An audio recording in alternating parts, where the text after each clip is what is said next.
Raise the AdjustaStair into the desired location using 2 or more crew members, depending on the model of the stair.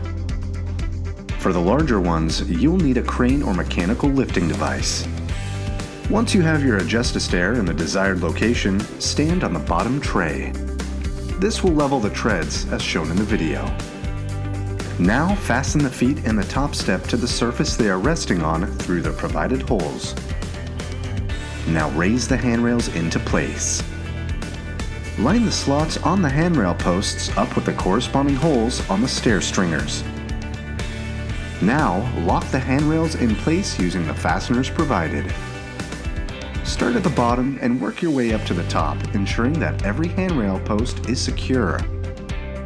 Your AdjustaStair is now safe to use.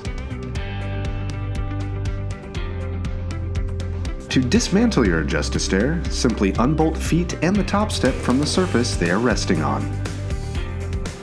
Lay your AdjustaStair on the ground, remove the bolts and the handrail posts, and your AdjustaStair will now lay flat, ready for your next site.